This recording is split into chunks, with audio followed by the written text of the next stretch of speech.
반갑습니다. 오전 시간으론 마지막 시간입니다. 참 반갑습니다. 아무튼 또 시작해 보겠습니다. 요한복음 8장입니다.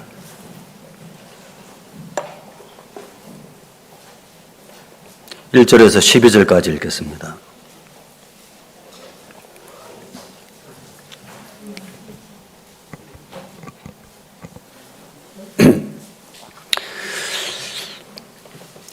다 각각 집으로 돌아가고 예수는 감난산으로 가시다.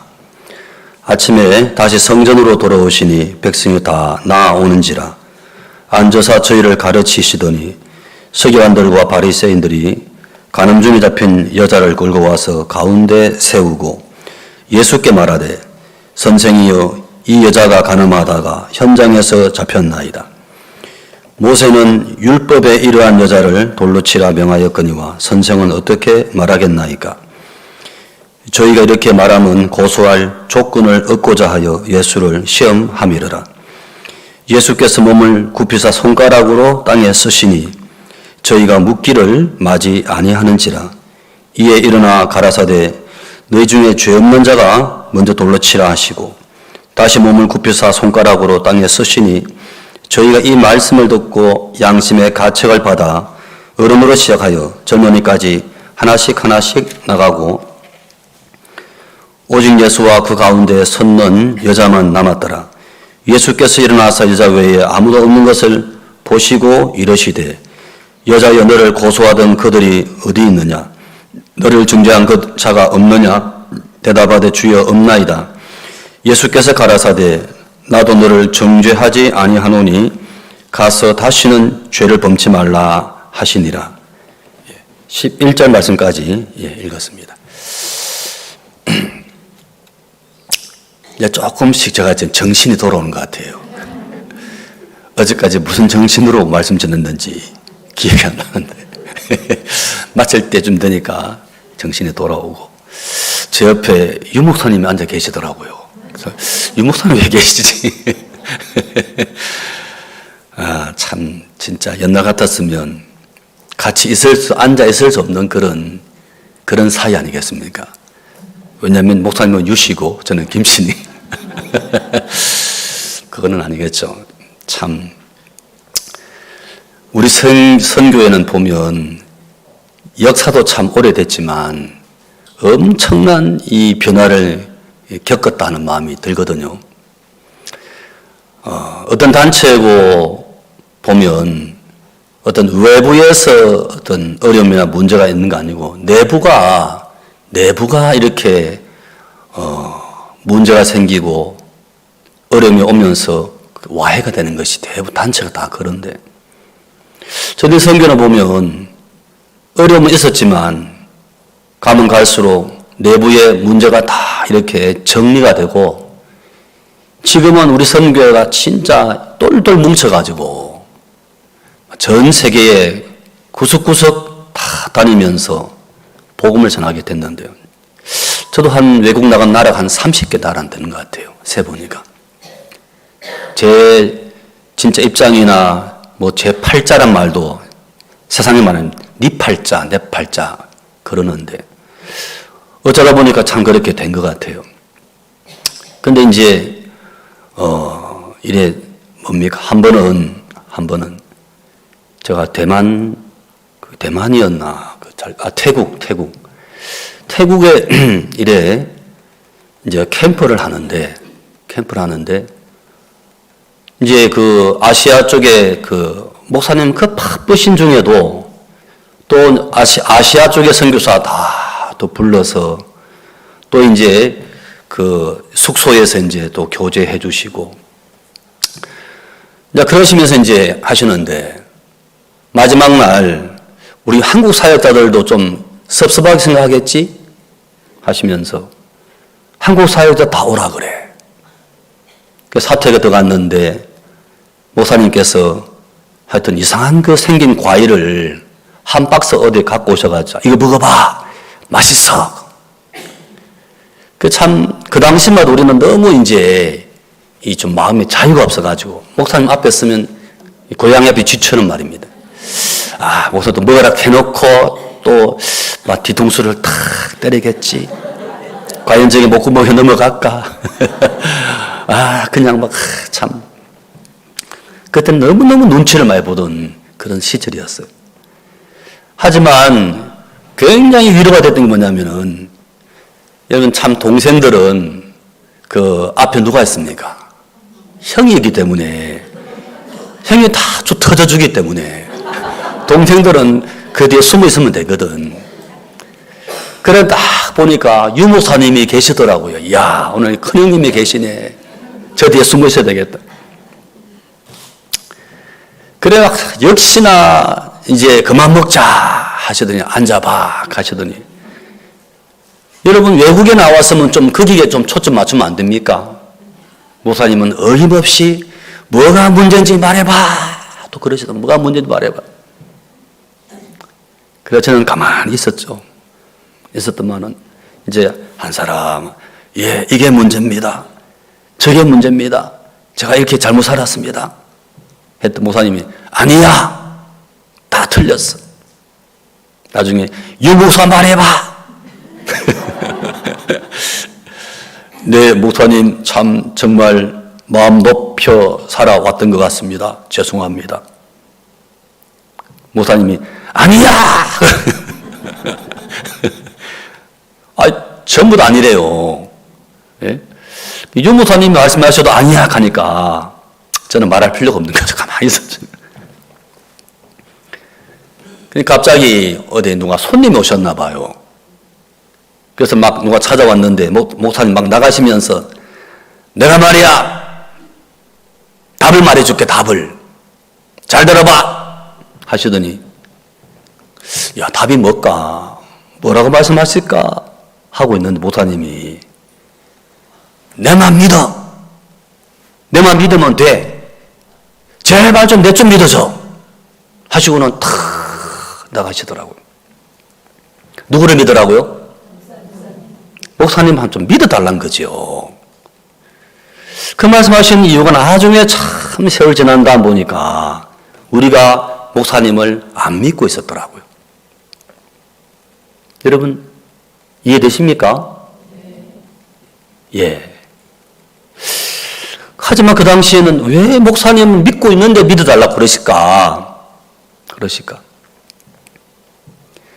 참 여러분, 꼬맹이라도 어떤 마을에 길을 찾고 있는데 도저히 길을 못 찾는데 참 기가 막혀서 야야 하고, 꼬맹이가 앞에 하나 있는데 너 아무개 집 아냐? 예, 우리 아빠인데요. 그럼 어떻게 해야 돼요? 걔 꼬마를 따라가야 돼, 안 따라가야 돼요? 따라가야 되는데 그 아이가 정말 믿고 따라오세요 하면 틀린 말이에요? 맞는 말이잖아요. 맞죠? 우리가 이 복음이 왜 중요하냐면, 이 땅에서 살다가 뭐 잘 못 살 수 있고 실패할 수 있고 그런 차원의 복음이면 안 믿어도 돼요. 안 그렇습니까? 우리가 다 언젠가 육체의 장막을 벗어나서 영원한 그 나라 갈 텐데, 그 나라 가는 길은 하나밖에 없다는 것이죠. 그죠? 내가 곧 길이요 진리요 생명이니 나로 말미암지 않고서는 아버지께 올 자가 없다. 그 예수님의 딱 한마디 키워드가 뭡니까? 예수님의 그 이름의 뜻은 죄사합니다. 죄사합니다. 그래서 정확하게 성경적 죄사함을 하나님께서 앞선 종에게 허락해 주셨고, 목사님은 오랜 동안 이 죄사함만 계속 이야기를 해오신 거예요. 죄사함만. 특히 죄사함 거듭남의 비밀, 이 책 말이죠. 세상 사람이 쓴 책 읽고 구원받은 사람들이 거의 없거든요. 그런데 죄사함 거듭남의 비밀책을 읽고 얼마나 많이 구원을 받았습니까? 전 세계 모든 나라의 언어로 번역이 되어져서 100만 권 넘는 책이 팔렸고, 지금도 또 다른 이름으로 또 책이 안 찍혀 나옵니까? 참 그런 복음이기 때문에 목사님은, 야, 이 사람들아 제발 좀 자네들은 빠져. 그냥 나만 믿고 따라와 봐봐. 참 세월이 지나면서 참 목사님과 마음을 같이 하지 아니한 사람들은 이제 나름대로 위치가 있고 유명 강사가 되고 위치가 점점 넓어지고 높아지다 보니까 목사님과 이제 뭡니까? 무슨 이야기, 어떤 상황 속에서 이해가 안 나오고 목사님 저는 좀 이제 아는데요. 저는 괜찮은데요. 그 마음을 먹고 있다가는 부딪히는 거예요. 안 낮아지는 거예요.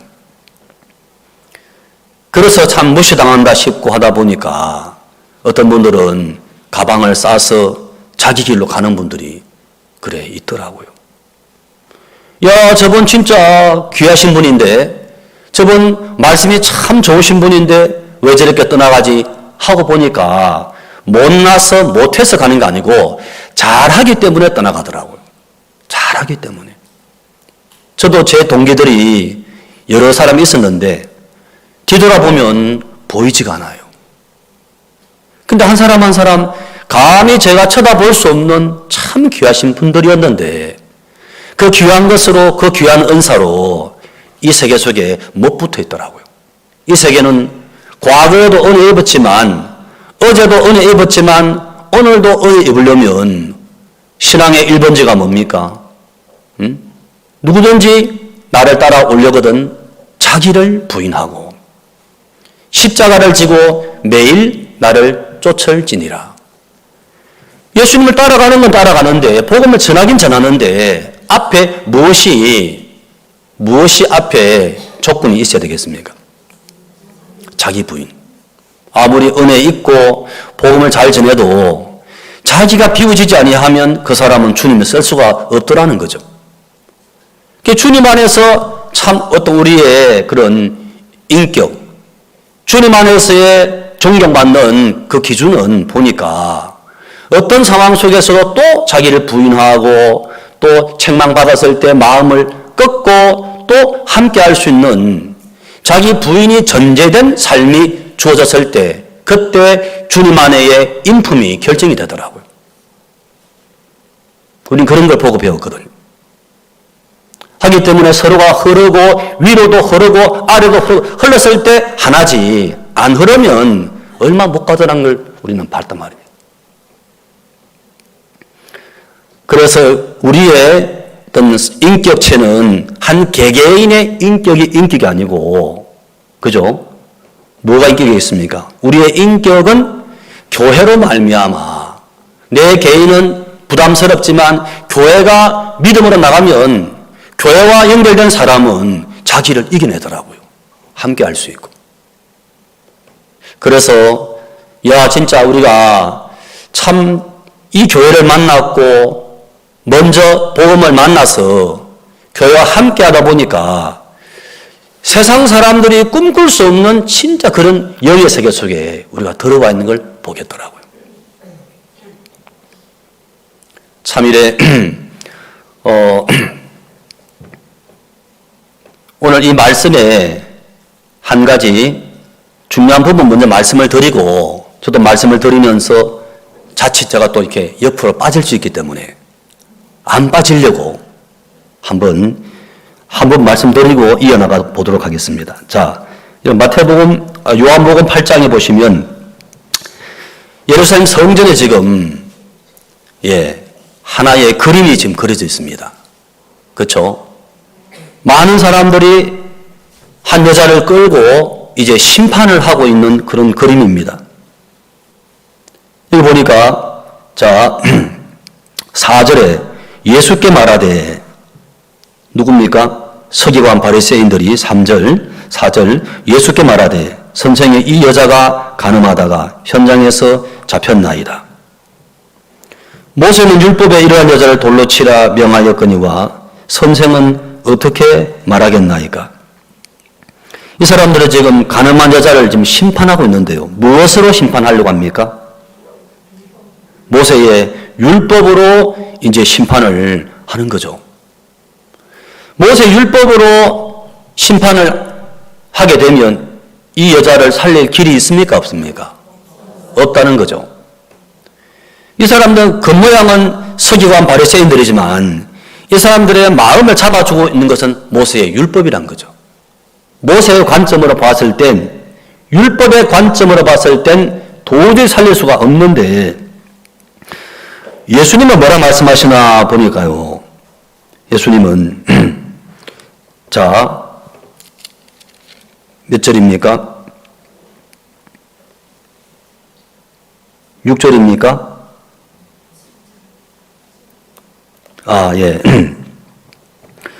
7절에 보면 7절에 저희가 묻기를 맞이 아니하는지라 이에 일어나 가라사대 너희 중에 죄 없는 자가 먼저 돌로 치라 하시고, 예수님께서 죄 없는 자가 치라 하시고 다시 땅에 엎드려 글씨를 쓰시고 난 다음에 일어서 보니까 9절 저희가 이 말씀을 듣고 양심의 가책을 받아 어른으로 시작하여 젊은이까지 하나씩 나가고 오직 예수와 그 가운데 섰는 여자만 남았더라.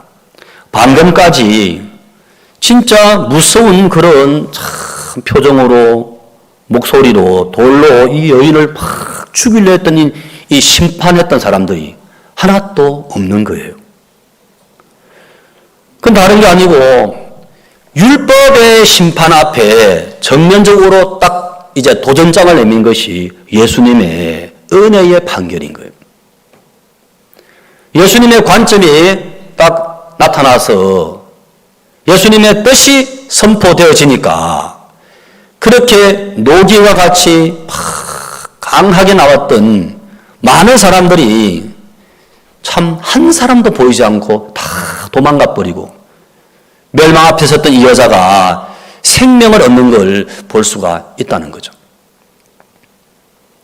여기에 두 가지 판단이 있는데 한 가지는 율법의 판단이 있고 한 가지는 은혜의 판단, 예수님의 판결이 있다라는 겁니다.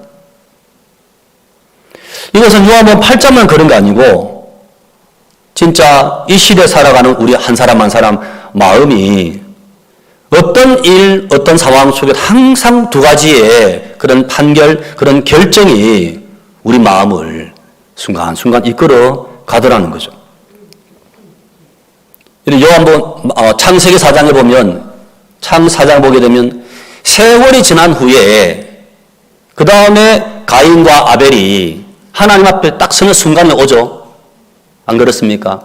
가인은 농사하는 자이었고 아벨은 양치는 자이었고 그냥 이렇게 농사 짓고 또 양을 치고 그냥 무한정 세월이 막 가는 것처럼 보이지만 어느 순간 딱 왔을 때 이제는 하나님 앞에 서야 할 때가 오는데 그때는 결정을 해야 되더라고요. 땅의 소산으로 나갈 거냐 아니면 양의 첫 새끼와 기름으로 나갈 거냐. 땅의 소산은 내가 볼 때 이게 좋아 보이는 가인이. 근데 양의 첫 새끼와 그 기름은 아벨이 볼 땐 형 내가 볼 땐 그거 아닌 것 같아. 뭐가 아니야? 형 있잖아. 아버지가 하신 말씀 중에 하나님께 나갈 때는 죄가 있으면 안 돼. 죄를 씻는 제물이 필요하다 그랬어. 우리 아빠 그래 구원받았다 했잖아. 그래서 양의 첫 새끼와 기름으로 나가야 돼. 성경의 흐름을 보게 되면 분명히 이야기했는 것 같아. 나중에 보면 이에 고한이 돌로 때려 죽였다 보면 그죠? 그럼 나중에 형 내가 뭐라 했어? 하나님이 그 제물 안 받을 거라 했잖아. 하고 형한테 한마디 했을 법한데 그걸 못 견디고 돌로 때려 죽이더라고요. 가인이 아벨을. 그것도 보면 그 순간 오기 직전에 만약에 가인이 내가 이 생각 틀렸구나 했더라면 얼마든지 심판을 피할 수 있었을 텐데 그렇게 못하더라고요. 우리가 참 그렇습니다. 창세기 여러분 앞에 그 3장에도 나오죠. 아담 하와가 에덴 동산을 거닐고 있다가 하나님의 말씀이 그 동산의 모든 나무 실과는 먹을 수 있지만 선악을 알고 하는 동산 중앙에 있는 나무 실과는 먹지 말라. 먹는 날 정령 죽으리라.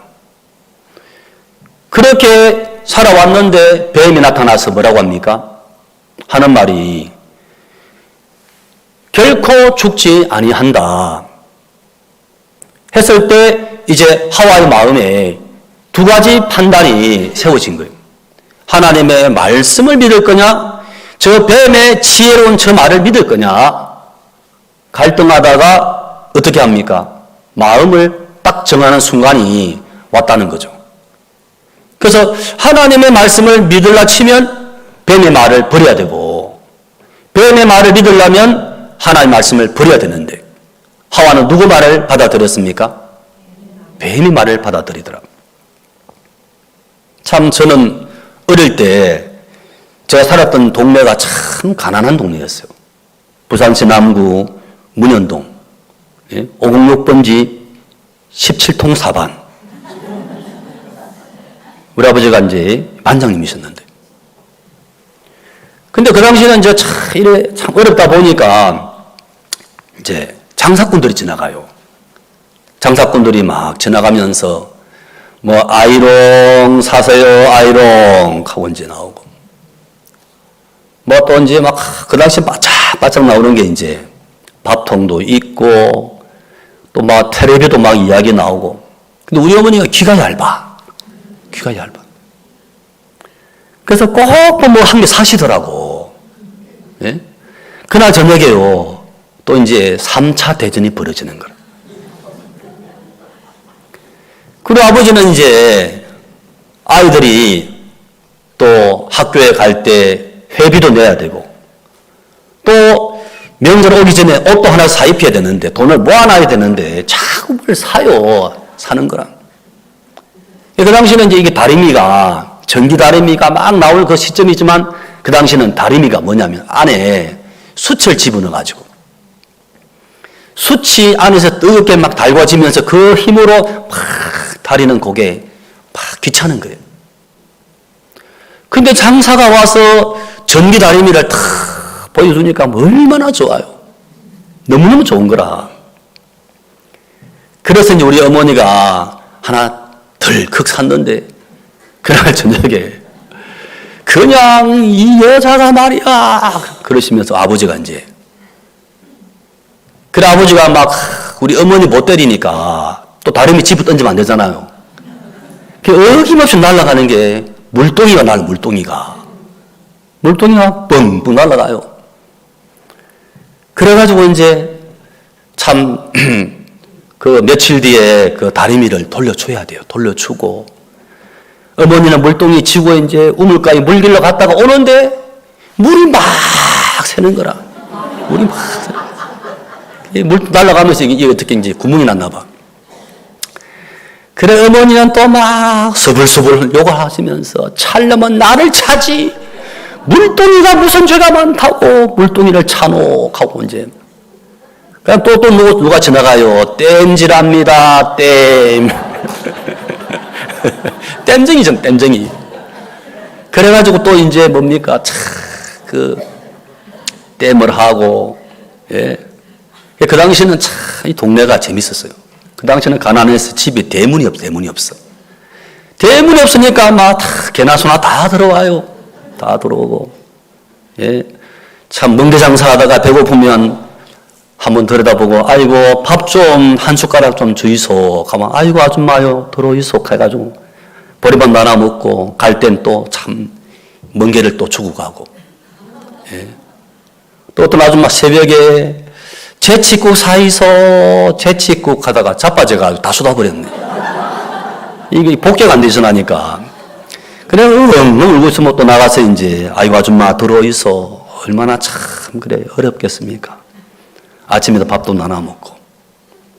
그때는 인생 사는 맛이 난 것 같아요. 예?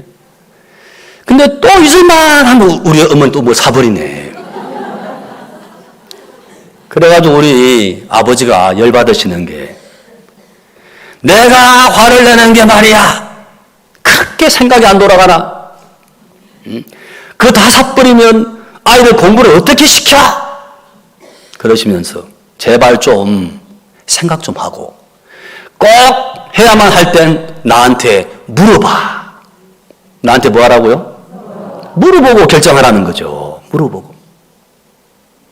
뭐 사고 안 사고보다 더 중요한 건 마음에 남편이 크게 세워져 있으면 혼자 결정 안 할 텐데, 혼자 결정하는 이유가 뭐냐면 한 가지는 제품이 너무 좋고, 또 한 가지는 뭐냐면 물어보면 사라 하겠어요? 사지 마라 하겠어요?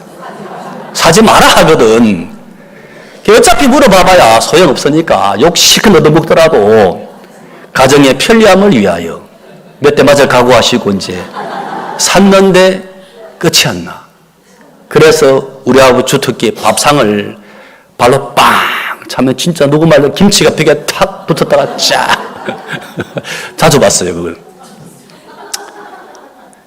그래 참 이래 그 참 뭡니까 어릴 때 보면 우리 어머니 진짜 아버지 밑에 고생도 많고 이웃집끼리 싸우면요 이웃집끼리 싸우면 우리 집은 좀 낮았고 옆집은 높아가지고 그 옆집이 민씨집은 쪽수가 많아 한 9명 되고 우리는 6명인데 동생들 어리기 때문에 술을 빼면 우리는 4명 9명 싸우면 돌 던지고 하다 보면 이게 막 장독 다 깨져요.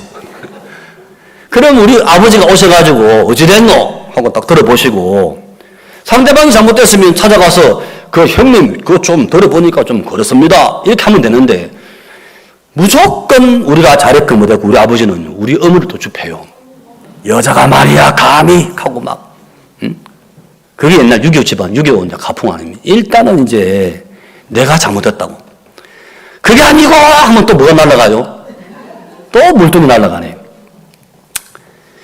참 보면 인생살이가 쉽지만 또 결코 쉽지 않는 게 뭐냐면 내가 볼 때 좋은 게 있고 내가 결정할 수 있는 힘이 있다 싶을 때는 내가 결정을 해버리더라고요. 하고 난 다음에 가정의 평화가 다 깨지는 거라. 근데 신앙생활 하면서도 여러분 그게 그대로 적용이 되는 거 있죠. 그대로. 한 번은 한 자매님이 부인의 시간대 말씀을 딱 마치고 돌아서는데 탁 쫓아오더라고요. 목사님, 오늘 말씀을 듣고 보니까 내가 뭐 한 가지 잘못된 게 있습니다. 뭐냐고. 사실은 제가 그 은행에 돈을 빼가지고 이렇게 어떤 분한테 이렇게 줬는데 잘못된 건 아니겠지만 내가 묻지 않고 결정한 그것은 좀 잘못된 것 같다고. 그게 뭔 이야기냐고. 핸드폰을 딱 보여주는데 그 귀하의 카드에서 230만 원이 인출되었습니다. 궁금하시면 소비자 보호원으로 연락 주시면 되겠습니다. 그 문자가 있는 거라. 자매님 이거 보이스피싱인데요. 아니요. 소비자 보호원에서 연락 온 거라니까요. 자매님 그거 아닙니다. 아니 목사님 소비자 보호원에서 연락 온 거라니까요. 그래가지고 이제 참내 자매님 그게 아닙니다 했더니 또 그 다음 탁탁탁 넘기더니 이거 보세요. 금융감독원에서 연락 온 거라니까요. 참 기가 막혀. 그래가지고 이제 설명을 하는데 그 소비자 보호원이 이렇게 전화를 했대요. 했더니 이것을 경찰에 신고하기를 원하십니까? 예, 뭐 해야죠. 했더니 금융감독원으로 탁 넘겨주더래요. 그 사이에 그 계좌가 들어있는 그 통장, 그 카드와 연결된 계좌를 취소를 시켜버린 거라, 이제. 얼른 가가지고. 혹시나 싶어가지고. 해놓고 금융감독원에 딱 전화했더니 뭐라냐면은 속옷 석장 챙겨서 경찰서로 오란 거지. 금융감독원 하는 말이. 왜 그렇습니까? 했더니 지금 우리가 금융사고를 추적하고 있는데 그 계좌를 취소시켜버리면 우리 어떻게 추적하냐. 경찰서 갈 거냐 계좌를 복구시킬 거냐. 아이고 복구시켜야죠. 빨리 만들어서 거기에 돈을 얼마를 집어넣어라. 그러는 거라. 아이고 예 알겠습니다. 또 쫓아가서 또 빚을 내가지고 또 이제 다 탁 집어넣고 또 이제 의심을 많이 하니까 어떤 초등학교 앞에 오시면 CCTV가 있으니까 거기에서 현금을 주고받읍시다. 그 신문지를 말아가지고 이제 2천만 원, 두 번째 2천만 원, 세 번째 2천만 원. 세월을 쳐서 이제 전달했는데 마스크를 쓰고 머리를 모자를 누질러가지고 이렇게 주고받는데 CCTV 있으면 뭐합니까?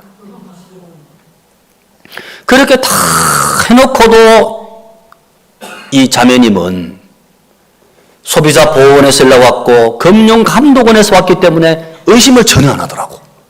다만 그날 말씀 듣고 야 이거 내가 혹시 내가 묻지 않고 한 것에 대해서는 조금 깨름칙하니까 나와서 목사님 아니겠지요? 하면서 물어보시는데 자매님 맞거든요. 보이스피싱 맞거든요. 아니에요. 계속 아니래요. 참 기가 막히더라. 할 수 없 제가 이제 알고 있는 이제 변호사님 한 분 계셔가지고 바로 전화 걸어서 저기 변호사님 잠깐만요. 직접 탁 바꿔줬어요. 그래 설명하기를 한 10초 했을까요? 그 변호사님 말씀이 이것은 전형적인 보이스피싱의 사례입니다. 그 순간 자매님이 아이고 그러더라고. 아이고 하더라고. 이 자매 차에 대해서 바로 경찰서로 날아갔어요. 마침 담당 형사가 이래 있었어요.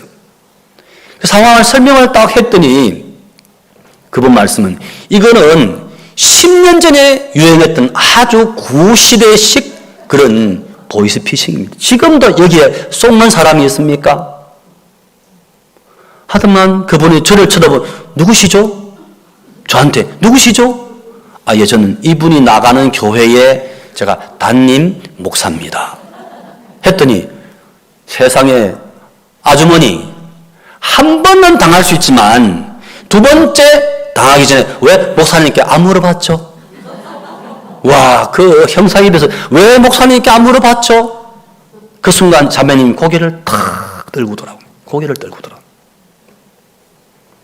참 그 자매님의 그 연세 많으신 80 넘으신 어머니가 그걸 다 갚아줬어요. 어머니가. 예. 늘 아이고 허리 하시는 그 어머니가 몰래 꽁쳐 두었던 돈을 또 다 꺼내서 딸이 상심할까 싶어서 다 해주시는데 참 하나도 안 기쁘더라고요. 참 그 깝깝하더라고요. 하더만 한 달 뒤인가 갑자기 현관문이 팍 열리면서 자매님이 막 뛰어오시더니 그 맨바닥에다가 납작 엎드려서 목사님 제가 잘못했습니다. 제가 목사님을 믿지 않았습니다. 막 이제 그래 막 울면서 막 그래 사죄를 하더라고. 자매님 나도 미안하다고. 내가 잘못 가르쳐서 자매님 그렇게 된 거 아니겠냐. 둘 다 똑같이 회개합시다 하나님 앞에. 네. 아무튼 그 뒤에 이런 그런 뭐 범인은 잡을 수 없다. 그 범인은 중국에서 다 지시를 내린대요. 몸통은 잡을 수가 없대요. 아무튼 그렇게 해서 그 사건을 계기로 그 자매님이 굉장히 이제 참 처음부터 마지막까지 나를 믿으면 안 되는구나. 뭐든지 물어봐야 되는 거구나. 그 이제 생각 하나가 탁 입력이 돼가지고 지금은 뭐든지 물어보시고 참 은혜롭게 잘 지내시거든요. 이런 돈은 참 아깝지만 여러분들 이 소식 들으시고 앞으로 계속 이제 뭐 소비자 보호원 그러면 이제 응답하시면 안 돼요. 금융감독원 그런 말에 놀라시면 안 돼요. 절대 그렇게 문자를 보내서 하는 경우가 없답니다. 알겠습니까? 참 이렇게 우리는 그렇습니다. 여기 구원을 받았다고 우리 안에서 미워하는 마음 또 거짓말 치는 그런 생각들 음란한 마음들 안 올라옵니까? 똑같이 올라와요. 맞죠? 하기 때문에 사람들이 예수를 믿습니다 해도 내 마음을 바라보는 사람은 늘 죄인인 거죠. 하지만 반대로 그렇기 때문에 예수님이 십자가에 못 박혀 돌아가셨고 그 피를 흘리셔서 우리 죄를 다 씻어놨기 때문에 나를 바라볼 거냐 예수님을 바라볼 거냐 두 개는 다 바라볼 수 없어. 하나만 바라봐야 돼. 맞죠? 우리 귀가 안 그렇습니까? 녹음기는 모든 소리 다 녹음해버리지만 사람의 귀는요 아무리 시끄럽고 복잡해도 내가 듣고 싶은 것만 딱 들을 수 있는 그게 돼요. 그렇죠? 듣고 싶은 이야기 듣고 있을 때 다른 이야기는 안 들려요. 사람의 귀는 그래요. 그래서 하나님의 음성을 딱 들을 마음이 있으면 세상 소리, 내 소리가 떠나가지만 아직도 내 소리를 듣는 사람이라면 하나님 소리가 떠나간다는 거죠. 우리 선교회에 진짜 어떤 그런 은혜, 우리 선교회의 특징, 그 뭐냐면 박옥수 모사님의 구원 간증이에요. 모사님 19살 때까지 모사님도 그 장로교회를 나가셨단 말입니다. 특히 모사님은 늘 하시는 말씀이 이런 뭡니까? 고구마 또 훔쳐먹고 감자 훔치고 밀밭에 밀 잘라서 산 올라가서 그거 구워 먹고 그거 막 자주 이야기하시거든. 근데 이제 그거 자체는 일반적인 경우는 별거 아닌 것처럼 보이지만 모사님이 교회를 나가셨단 말이에요. 교회 나와서 엎드려 기도하다 보면 너 이런 죄를 지었지 또 이런 죄를 지었지 또 송사가 되니까 하나님 제가 죄를 지었습니다 하고 이야기하다 보면 또 죄인 되는 거죠. 그렇게 하시다가 아무리 해도 죄에서 못 벗어나고 있는데 야 나 지옥 가는구나 못 벗어나겠구나. 참 놀랍고 신기한 거는 아니 그 당시 성경책도 참 귀했을 텐데 목사님이 성경을 보신 거예요. 성경을 읽으시다 보니까 성경에 뭐가 나와 있습니까? 성경에는 예수님으로 말미암아 죄가 영원히 사해져 있는 거예요. 또 예수님이 세상 죄를 다 치고 가신 그 이야기가 기록이 되어 있는 거예요. 목사님은 그것도 보신 거예요. 야, 성경을 펼치면 죄가 없네. 내 마음을 바라보면 내가 죄인이지만 성경을 보니까 죄가 없네. 그럼 어떤 걸 믿어야 되겠냐? 목사님 갈등하시다가 내가 이왕 믿을 바에 하나님의 말씀을 믿지 하고 말씀을 딱 믿는 순간 마음에서 죄가 떠나가다는 거죠. 이게 우리 선교의 1번지입니다. 이게 맞습니까? 우리 선교의 출발이고 우리 선교의 정확한 그것이 신앙의 간증이면서 신앙 고백이라는 거예요. 신앙 고백. 그러시다가 파라구아이 그 루고 대통령, 그죠? 페르난도 루고 대통령을 안 만났습니까? 목사님께서. 시간 40분. 그런데 또 찬송 부르고 인사하고 하면 15분이 날아가겠더라는 거죠. 25분 남는데 또 누구 데려간다 하게 되면 안 되니까 중요 VIP 다 다른 곳으로 관광시키고 나에게 주어진 시간 25분. 그 25분 동안 모사님이 루고 대통령님께 복음을 전하신 거예요. 그러면서 똑같은 이야기, 저는 19살 때 참 죄를 많이 지었습니다. 저는 죄인이었고 저는 분명히 아는 게 지옥 간다는 걸 알았습니다. 성경을 읽었습니다. 성경 속에서는 내 죄가 이미 다 사해졌었습니다. 저는 이제 마음을 정해야 했습니다. 저를 믿지 않고 말씀을 믿었습니다.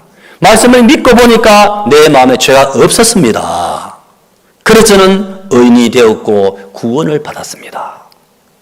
했는데 그 대통령이 목사님 손을 꽉 잡으면서 나도 이 말씀을 믿습니다. 나도 죄가 없습니다. 그러면서 이제 그분은 루고 대통령께서는 목사님 오실 때마다 목사님을 막 껴안고 내 아버지여 하고 이제 막 그렇게 하셨다 하더라고요. 참 여러분 하나님께서 우리가 악하다는 거, 우리가 더럽다는 거 아십니다. 하지만 하나님은 그것만 보시지 않고 예수 그리스도가 피 흘려 우리의 죄를 사했다는 것도 하나님은 보신다는 거죠. 안 그렇습니까? 근데 많은 사람들이 내가 지은 죄와 내가 거짓말 친 거, 내가 악하고 더럽고 음란한 그거는 믿는데 예수님이 십자가 돌아가셔서 내 죄를 씻었다는 건 안 믿는 거예요. 안 믿는 거예요. 말로는 믿습니다. 그래요. 그건 믿는 거 아니에요. 뭐냐면 그건 관념. 사람 관념적으로 믿는 그것은요, 믿는 게 아니라니까요. 수학 공식은 외워야 됩니까? 풀 수 있어야 됩니까? 공식은 풀어내야지 그것이 문제를 대입해서 풀어낸 것이지. 공식에 대한 어떤 답만 알고 있으면 문제는 항상 바뀌는데 어떻게 그 답이 나오겠습니까? 수학은 외우는 게 아닙니다. 풀 수 있어야지. 그렇죠? 돈 많이 벌면 부자 된다. 틀린 말입니까? 맞는 말이죠? 근데 그거 안다고 부자 됩니까? 아니죠. 돈을 벌 수 있는 어떤 직업이나 어떤 사업이나 뛰어들어서 실제 돈을 벌어서 돈을 많이 버는 사람이 부자인 것이지. 돈 많이 벌면 부자 된다. 그건 하나의 관념이지. 그렇죠? 믿음은 정확한 과정을 정확히 경험해서 풀어내야지만 그게 믿음이지. 밥 많이 먹으면 배부르다. 그거는 틀린 말은 아니에요. 근데 실제 밥을 안 먹으면 어떻게 배가 불러? 밥을 먹어야 배가 부른 거지. 사람들이 교회를 다니니까 또 성가대 대원을 하니까 또 이제 세례받고 집사가 되니까 자기는 믿음인 줄 안단 말이야. 믿음. 그는 관념이에요. 관념. 믿음은 뭐냐면 정확하게 내 죄가 어떤 과정을 거쳐서 예수님께 넘어가서 예수님이 저를 정확하게 처리했다. 이 과정이 정확하게 마음이 이루어져야 돼요. 그러면 믿지 말라 해도 믿어져 버려요. 안 그렇습니까? 우리 한국 사람들은 약간 좀 이상한 버릇이 있어요. 뭐냐면 옛날에 어릴 때 누가 길을 물어보면 모르면서도 알아요. 그래요. 왜요? 도와주고 싶으니까, 가르쳐주고 싶으니까. 조금 알지 나머지 모르지만 뭐라고 말합니까? 예, 제가 알거든요 하고 해요. 그죠? 근데 한국 사람 그거 다 그래요. 어떤 또 목사님은 내 길 잘 알아 하고 차를 핸들자고 가시다가 그거 다가가지고 이게 어디지 하고 이제 다가가지고 헤매시는 분들이 많더라고. 그게 뭐냐면 정확히 알지 않아도 도와주고 싶고 가르쳐주고 싶으니까 안다고 말했는데 실제 운전하다 보게 되면 모르시더라고. 몰라. 여러분도 그런 살짝 기질이 있지, 그죠? 예?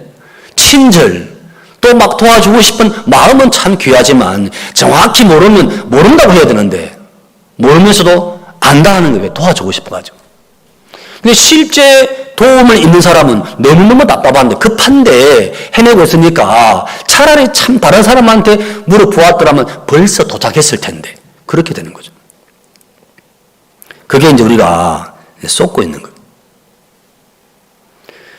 참 우리 선교회에 유명하신 분이 한 분 있습니다. 알코올 중독자였다가 그죠? 지금은 참 복음의 귀한 종으로 쓰임받고 있는 아시죠? 심홍섭 우리 이제 목사님 되셨나 그렇습니다. 근데 참 그 아내 되시는 분이 울면서 목사님 우리 남편 좀 교제 좀 해주십시오. 그래서 만났습니다. 그 목사님께서 자네 온전해. 15분 교제했는데 이 알코올 중독자가 저도 이제 온전합니다 하고 탁 이야기를 하니까 야 자네 그러면 말이야 훈련 좀 받아. 선교학교에 딱 들어왔다가 원주에 파송을 받았네. 원주에.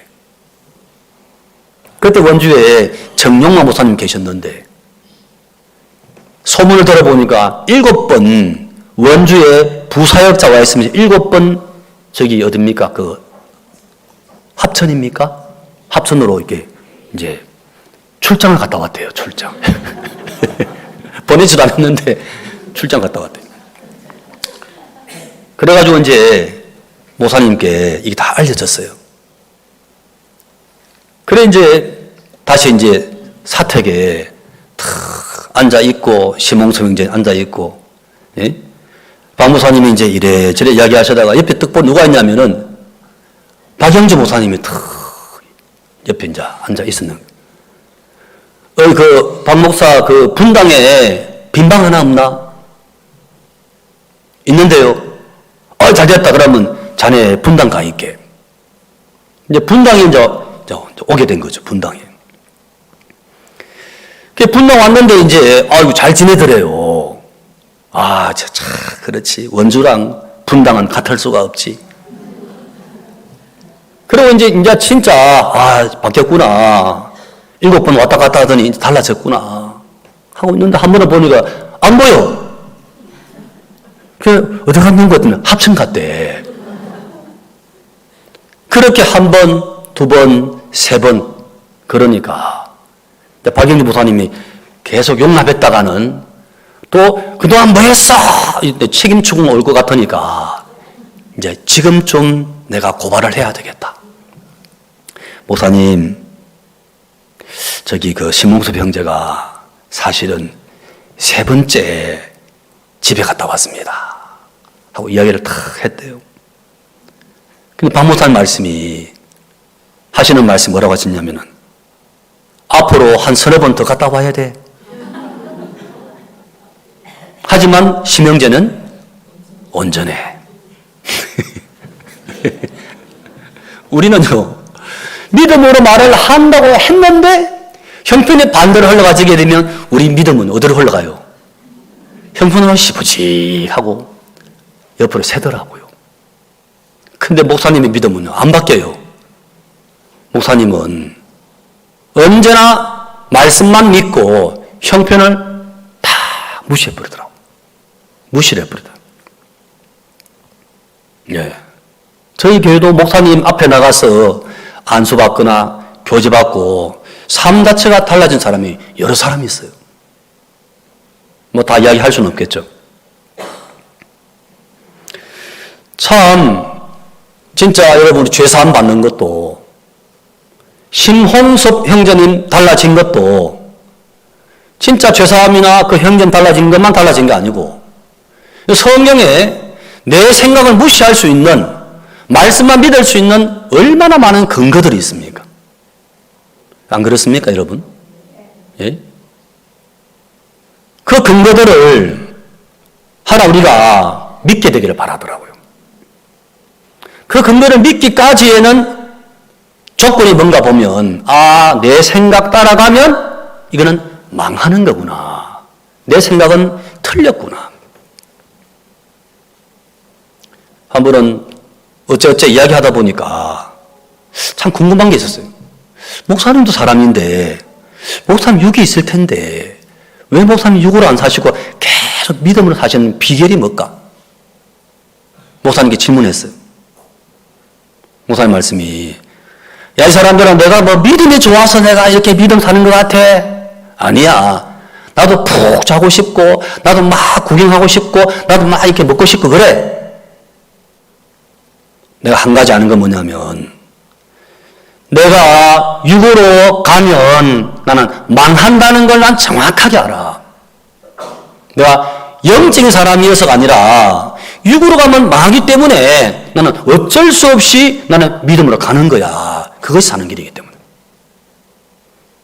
맞죠? 목사님은 그게 분명하시더라고요. 우리는 육신의 생각은 사망이요. 이거 알아요. 알면서도는 뿌쩍뿌쩍 우리는 어디로 갑니까? 육으로 가더라니까요. 맞죠? 근데 말씀을 자세히 보죠. 육신의 생각은 그 다음 뭐예요? 사망이요. 여러분 사망이 와서 사망입니까? 아니면 육신의 생각 자체가 사망입니까? 맞아 안 맞아요? 육신의 생각을 받아들이는 순간 게임 끝, 게임 끝이에요. 안 그렇습니까? 예? 그 다윗이 바세바를 보는 순간 이뻐 보이는지라. 그죠? 그 순간 게임 끝나버리더라고. 예? 그 이쁜 겁니까? 그게 이뻐 보이는 겁니까? 이쁜 거와 이쁘게 보이는 거 같은 겁니까? 달라요. 아름다운 것과 아름다워 보이는 것 같은 겁니까? 달라요. 그 생각이 딱 그 위대한 다윗 왕이지만 보이는지라 하고 그 생각 받아들이니까 그 다음부터는 완전 오토매틱으로 딱 범죄에 그 프로그램에 쫙 넘어가 버리더라고. 그러면서 다윗의 후반부의 삶이 어마어마하게 어려움을 겪게 되면서 나중에 이야 죄가 이렇게 무서운 거구나 철저하게 깨닫잖아요. 죽을 땐 옆에 그 이쁜 아비삭 동료가 옆에 누워 있어도 동침을 하지 않았다고 되어 있거든요.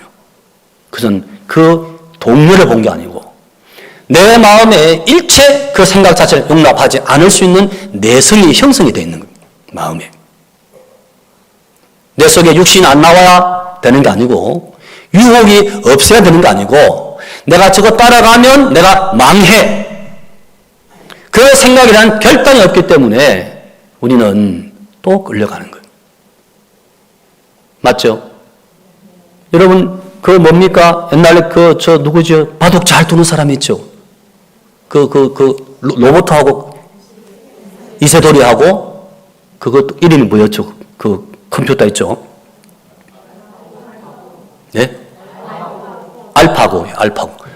알파고하고 이세돌하고 붙었는데 그때 하여튼 졌어요. 그죠? 졌는 거예요. 그 왜 졌냐 하면 그 이제 원인 분석을 했는데 이세돌이라는 사람은 이 사람의 이 뇌는요 수를 생각하는데 시간이 필요해.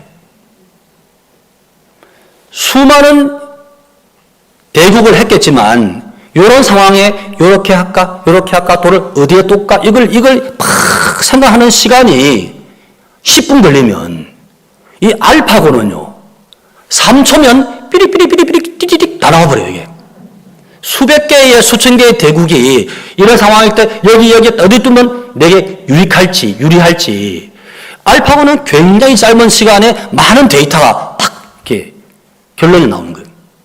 그 이세돌이 시간이 막 걸리니까 시간 싸움에서 져버린 거예요.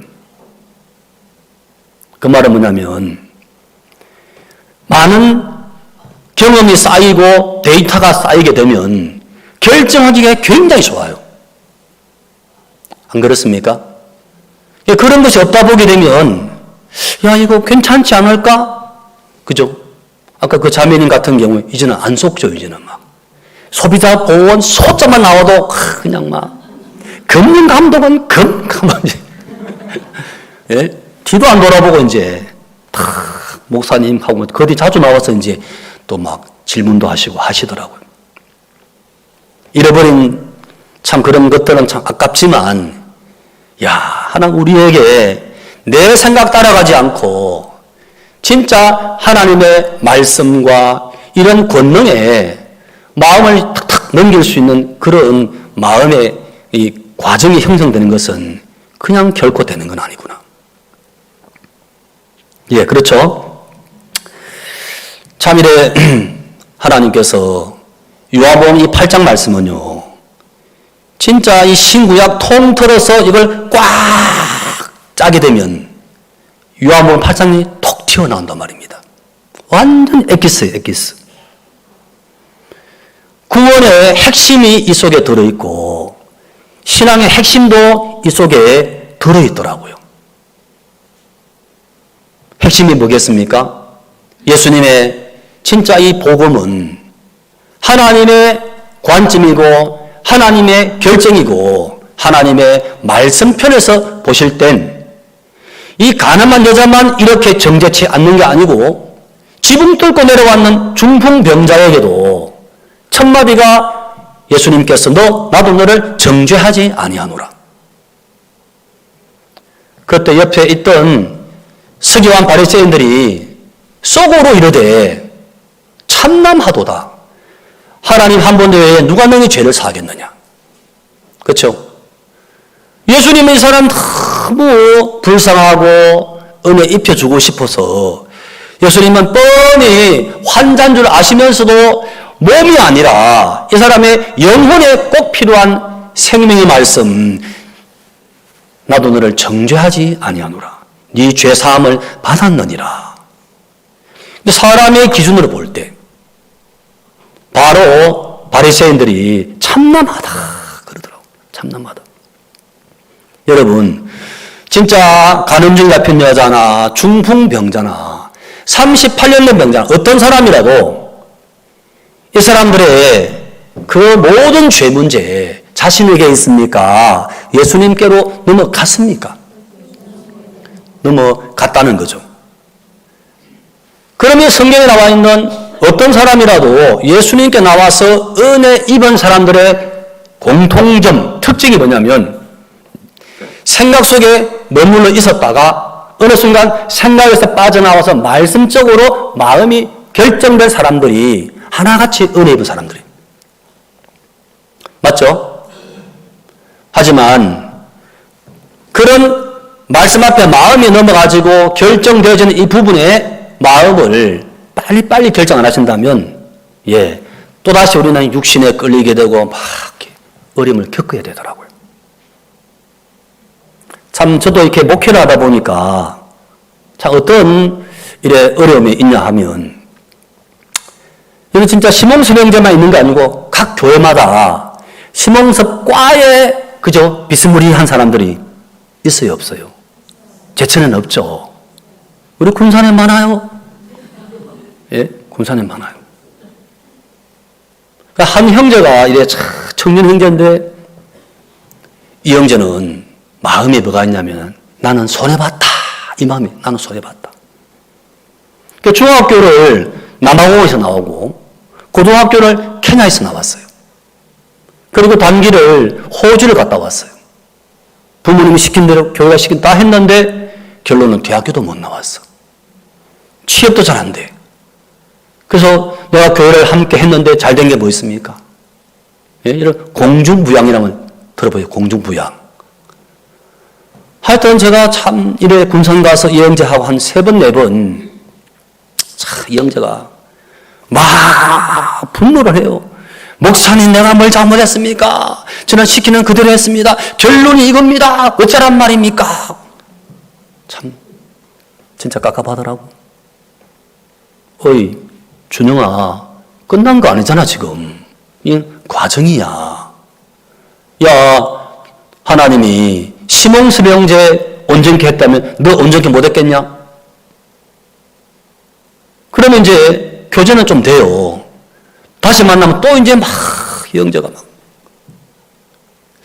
야 그래 참 심홍섭 형제에게 목사님이 온전해 하셨는 거기에 비하면 저는 이 형제 볼 때 온전하다 말을 못 하겠는 거 있죠. 너는 문제가 많아. 너는 왜 똥꼬집이 세냐? 자꾸 지금 제 입에 그 말이 나. 그 말이 너는 안 돼 이놈아. 너는 너의 스타일이 너의 그게 너무 강해. 딱 어떤 프레임에 딱 갇혀 있는 게. 프레임에 딱 갇혀 있는 게. 하다가 이제 이 형제가 훈련받고 있었거든요. 예배당 4층에서 1년 반 만에 짐 싸고 그냥 가버렸어 집에. 그럼 막 저를 보면 인사 안 하고 이제 막 그래 살더라고. 그래 하다가 어느 날 제 마음에 뭐가 왔냐면 그렇구나. 제가 어젠가 어렵게 한 번씩 했죠.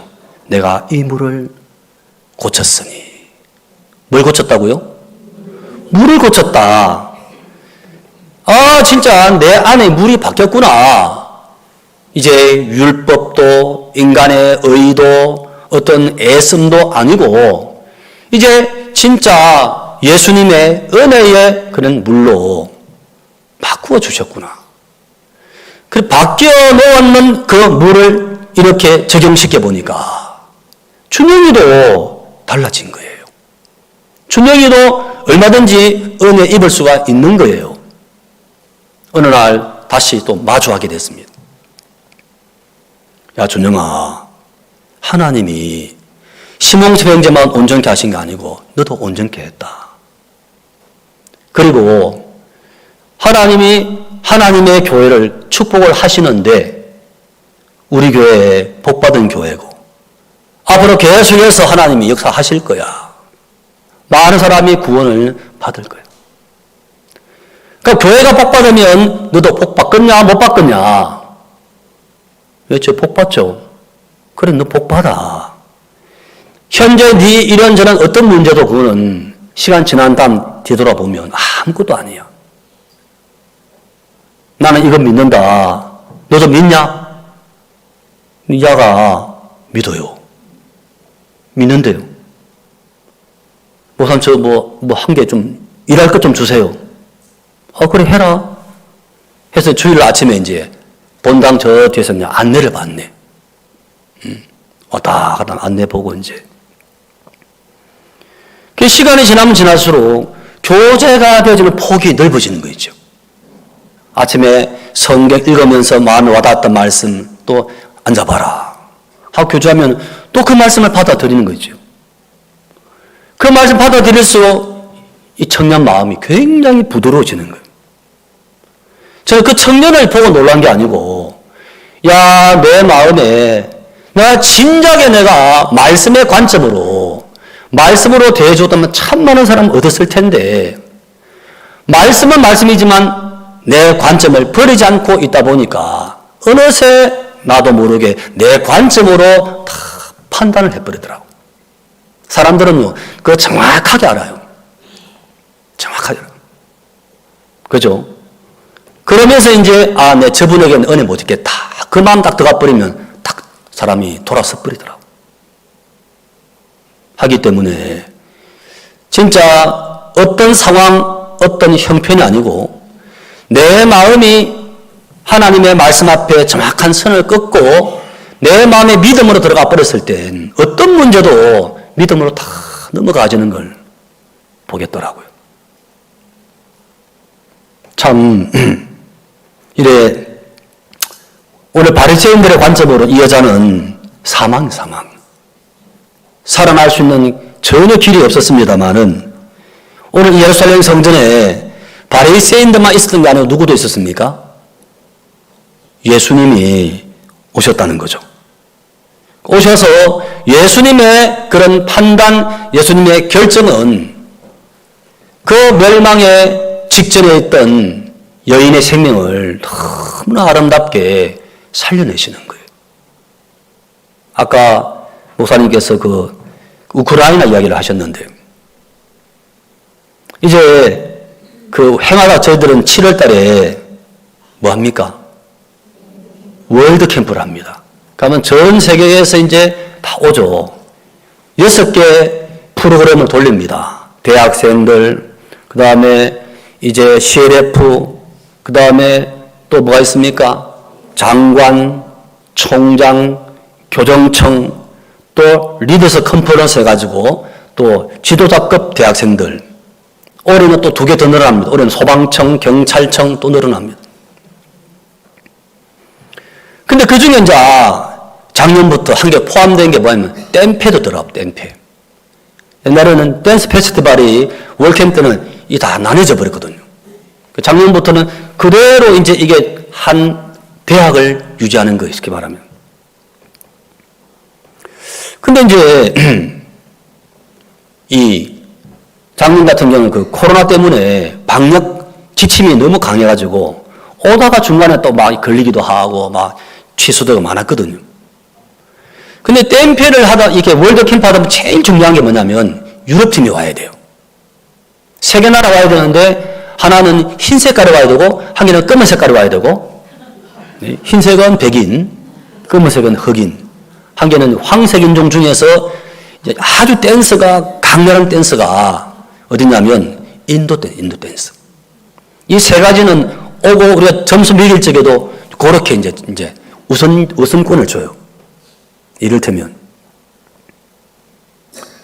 근데 우크라이나 팀이 이제 지금 전쟁 터지고 하기 때문에 전 세계의 어떤 흐름이 우크라이나에 굉장히 우호적으로 흘러가는데 우크라이나 와야 되는데 우크라이나에 시간이 많이 걸렸어요. 남자들은 출국이 안 되니까 전쟁을 해야 되니까 여자만 나왔다가 나중에 이제 공문을 보내고 하면서 정부가 허락해서 또 남자팀 한 10명 정도가 이제 또 독일로 빠져나왔단 말입니다. 한미에서 아주 열심히 댄스를 막 만들었는데 깜빡 잊어버린 게 항공권을 예매를 안 해버린 거예요. 그래서 오영수 보사님이 전화가 와서 전용기를 떼야 되겠습니다. 비행기 표가 없습니다. 그래서 전주 그 시장님의 전주시의 로고와 시장님이 사인이 들어가 있는 협조 공문을 보내주시면 항공사에 우리가 비행기를 하나 빼낼 수 있다고. 그래가지고 알겠습니다. 했지만 참 쉽지 않거든. 그런데 독일에서 이제 이거 어떡하냐, 이거 참 전용기 돈을 매달 날라가야 되고 안 갈 수는 없고 하던 중에 이거 항공사 말고 여행사에 한번 가볼까 하고 여행사에 갔더니 여행사 직원이 뭐라냐면은 혹시 아무개 씨와 같은 팀 아닙니까? 맞는데요. 그 아무개 씨가 독일 교회의 부사역자 어떤 전도사님이라. 그분이 알고 보니까 아무도 몰래 혼자서 표를 50장을 예매를 했던 거예요. 그냥 자기 생각에 그냥 물어보지도 않고 혼자서 예매를 했는 거예요. 근데 시간이 막 지나가다 보니까 내가 물어보지 않고 결정했는 것에서 나중에 큰 내가 심판을 받겠구나 해서 살짝 가서 취소를 시켜버렸어요. 네? 이제 표가 없는 거죠, 이제는. 그것도 모르고 이제 혹시 표 없습니까? 물어보니까 왜 그러시죠? 우리가 한국에 가야 되거든요. 혹시 아무개 씨랑 같은 팀 아닙니까? 맞는데요. 그 표가 있었는데 어저께 취소시켰습니다. 하니까 막 눈티 나려고 눈티. 그런데 그 여행사 직원이 하는 말이 그거 내놓아버렸으면요 훨씬 비싸게 팔아먹을 수 있었는데 좀 뭔가 좀 있다 싶어서 뭔가 찝찝해서 그냥 아직도 갖고 있습니다. 그래가 그 직원 덕분에 표를 50장을 구할 수 있었던 거예요. 그거는요 우리 계획 속에는 없었던 거예요. 맞죠? 누가 했습니까? 하나님 하셨더라. 베트남 팀 고등학교 외부팀이 너무너무 한국에 오고 싶어가지고 이분들이 한국 가기 위해서 이분들은 막 했어요. 그래서 이제 참 한국 와서 제가 실수했어요. 베트남은 아니고 태국팀이 와서 전적으로 함께 할 수 있었고 코트디부아르 팀 거기는 얼마나 참 못 사는 나라입니까? 후원을 받아가지고 35명 오는데 결국에 8명까지는 그 동네에서 후원받았지만 나머지 돈이 안 돼. 비행기 표를 못 끄고 있었는데 그 지원팀이 광주팀이거든요. 광주에서 불이 나게 이제 소식을 알게 되고 그 물질을 모아서 이제 참 표값을 보내주게 되면서 왔는데 우리가 부산의 호텔에서 아침마다 이제 교제를 하는데 진짜 코트디부아르 팀들이 그건 순수 우리 선교의 자원들이거든. 이분들은 한국에 가는 것 자체가 너무나 영광스러워. 또 한류가 얼마나 참 지금 인기 있습니까? 그러면서 한국에 오는 것 너무너무 참 고맙고 무대 위에 선다는 게 얼마나 영광스럽냐. 온 마음으로 막 연습하면 최고의 그런 작품이 나왔단 말입니다. 그런데 코트디부아르도 태국도 우크라이나 팀 올 수 없는 팀들인데 하나님 월드 캠프 때 많은 장관들, 총장들, 외국의 대학생들, CLF 팀들 다 복음을 듣고 구원을 받는 일을 위하여 강나라 문화공연 아름답게 연출을 해낼 때 활짝 마음이 열려서 열린 마음 복음이 들어가서 구원받을 바라볼 때 이거는 우리 일이 아니고 하나님의 속한 일이더라고요. 맞죠, 여러분? 올해는 벌써 11개 나라가 이미 다 이렇게 우리나라 출전하고 싶습니다. 키리바시, 피지, 예? 그 참 아시아권에서 한 5개 나라. 또 이제 아프리카, 또 이제 유럽은 아직 한 개도 없어요. 유럽은 지금 일이 많아가지고. 하나님의 일을 하면서도 때로는 내 의가 들어갈 때 많지만 내 의가 들어가면 반드시 다 무너지고 남는 거는 아이고 주여 하면서 하나님이 행하시는 것만 남게 되어지더라고요. 여러분 삶에 어떤 문제가 올 겁니다. 근데 문제는 이걸 누구의 관점으로 보느냐 이걸 한번 살펴보시면 돼요. 아무리 어려워도 힘들어도 하나님의 관점으로 보면 이 문제는 은혜 입을 수밖에 없구나. 내 관점으로 바뀌냐? 돌아서냐? 어떤 결론 낼 수 있냐? 없다는 거죠. 어떻게 해야 돼요? 하나님께 맡기고 하나님의 결론을 기다리는 거예요. 우리가 나가면 일이 자꾸 복잡해지더라고요. 참 예수님만이 이 간음증 잡힌 죽을 수밖에 없는 이 여자 예수님만이 정확하게 구원하셨고 이후에 참 아름다운 삶으로 이끌어 주신 것처럼 우리 한 사람 한 사람도 능히 그렇게 하실 수 있다. 이제는 진짜 쉽냐 어렵냐 이거 말고 아무리 어렵다 할지라도 하나님 나는 빠지겠습니다. 하나님 말씀을 이루어주시고 하나님의 교회 종으로 말미암아 결론을 내려주십시오. 그러면 아름답게 끝나질 줄로 믿습니다. 우리 마음에 그런 관점이 우리 마음에 정확히 세워지게 되기를 하나님은 바라신다 하는 마음이 들어지는 거예요. 아멘? 아침 여기까지만 하겠습니다. 기도하시겠습니다. 하나님 참 감사합니다. 오랜 동안 저희들은 참 교회를 다녔고 또 인생을 살면서 경험도 있고 들은 것도 있고 해서 하지만 결론은 죄에서 벗어날 수 없는 비참하고 두렵고 참 안타까운 심정으로 세상을 살고 또 종교 속에 머물러 있었었는데 하나님 참 다메섹에 그리스도인 그를 핍박하려 했던 사울을 참 주님께서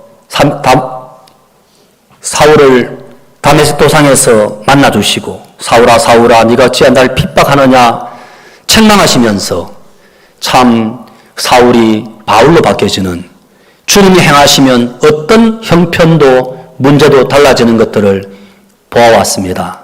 하나 참 우리가 홀로 있지 않고 주님께서 우리와 함께 하시고 우리가 말씀을 믿을 때 말씀이 능력으로 역사되어지면서 그 말씀 앞에 어떤 문제도 해결되지 아니할 수 없는 것들을 보면서 이제 우리 눈앞에 형편보다 하나님의 말씀을 더 크게 여기고 말씀 앞에 우리가 마음을 정하고 또 그렇게 은혜를 구할 때 당신의 종을 60년간 잡아주신 하나님께서 우리 교회와 또 우리 한 사람 어떤 문제 해결하시고 마지막에 하나님께서 영광과 찬송을 받으실 줄로 믿습니다. 참 가정에 어려움도 있고 아픈 사람도 있고 구원을 받지 못해 안타까운 심령도 있고 많은 문제가 우리 주변에 있습니다. 돌아봐 주시고 은혜를 베풀어 주시고 마지막에 주님이 승리하여 주시게 되기를 바랍니다. 이 시간을 통해서 주의 말씀이 증거되고 한 사람 한 사람 말씀을 듣고 구원받는 소식을 들을 때 감사하고 또 2부 시간 교제하는 시간 속에서도 우리 주님께서 찾아오시고 마음을 말씀으로 풀어주시고 은혜를 입혀 주시게 되기를 바랍니다. 감사를 드립니다. 예수님의 이름으로 기도하였습니다. 아멘. 2부 시간 갖겠습니다.